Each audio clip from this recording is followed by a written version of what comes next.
Like I say, Ford wasn't a real company and didn't build their own cars until probably 1940, 1950. Like they weren't a real car manufacturer, probably 1960, 1970. They didn't have a factory. At one point in time, Jimmy Carter tried to call some factory Ford, but it wasn't Ford. Like I said, Ford doesn't really exist. Ford isn't. That's why the big three.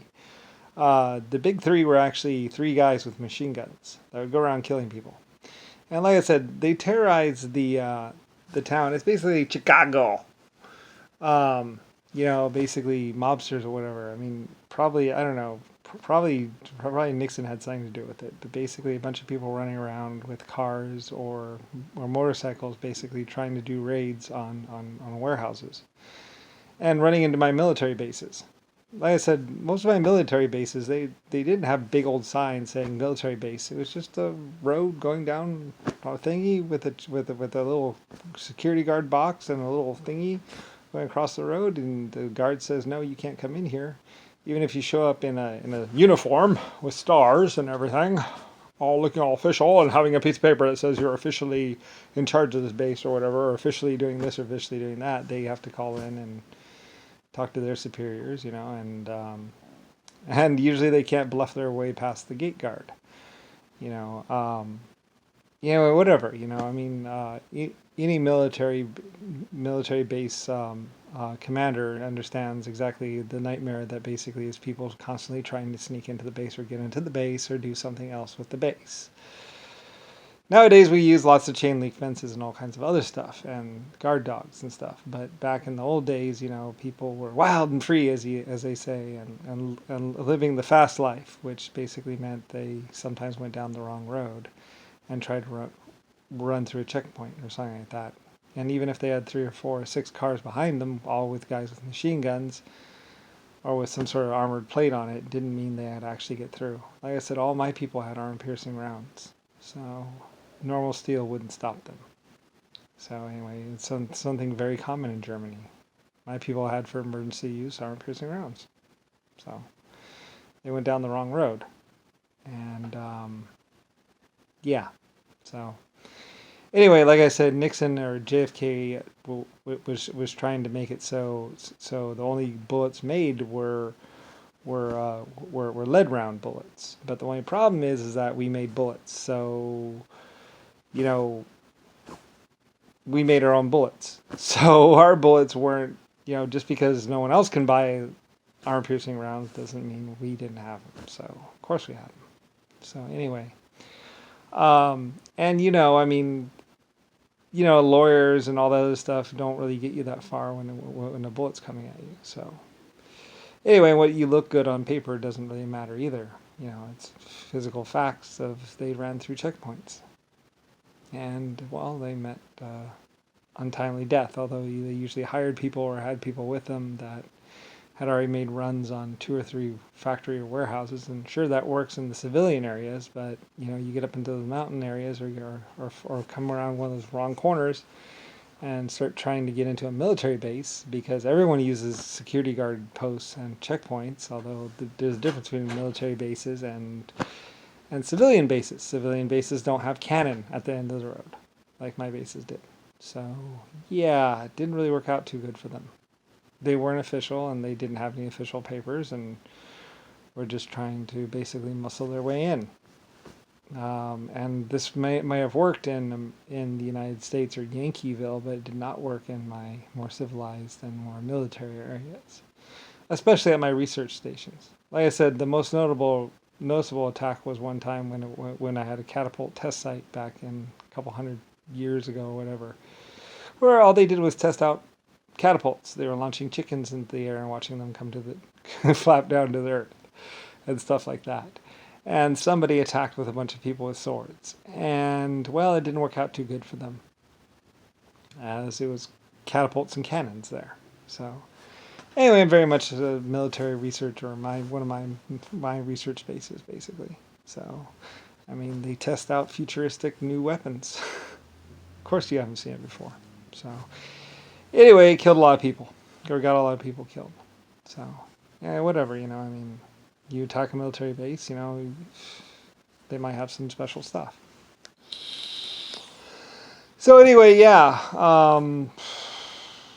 they're my military bases, and and basically, though they might say, Nixon was saying our boys are dying over there, and basically Nixon wasn't really in charge of the military at all. He was pretty much a common criminal or a thug or a drug dealer or something like that.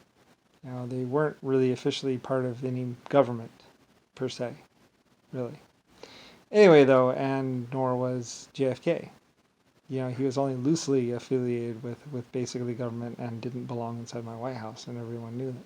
So, anyway, because it's Lucifer Stars, White Stars house, the same person who owns the Titanic. So, anyway, yeah. So, and the other house is my lead manager of the White Star Line company, basically. I mean, why not? I mean, I said go ahead and build a nice house, whatever. So.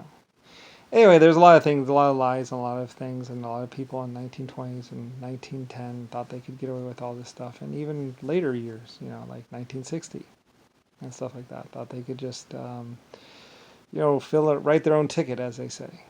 And well, it doesn't really work like that. You don't just because you use stock markets or whatever to crash a country or whatever. I mean, you can call a country's banks bankrupt all you want, but that doesn't mean they are.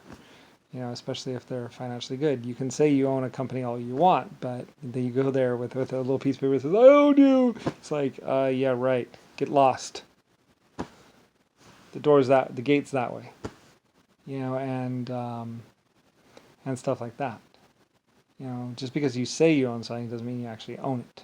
And just because you say a company's bankrupt isn't really bankrupt if everyone still shows up to work and makes more of the product and even changes products to another product line. That doesn't mean they're bankrupt nor out of business. That just means they changed product lines.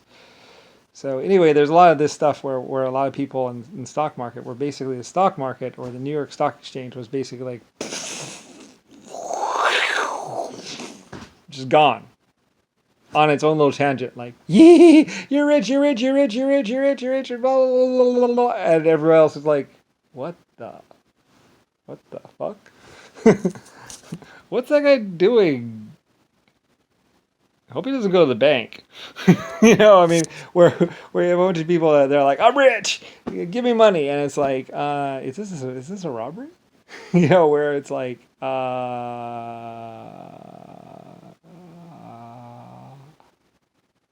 we'll see if we can print that much money, but I don't think you're that rich. Anyway, I mean, I always had to deal with that. Like I say, when I first started doing my metal money, I couldn't make enough money, literally.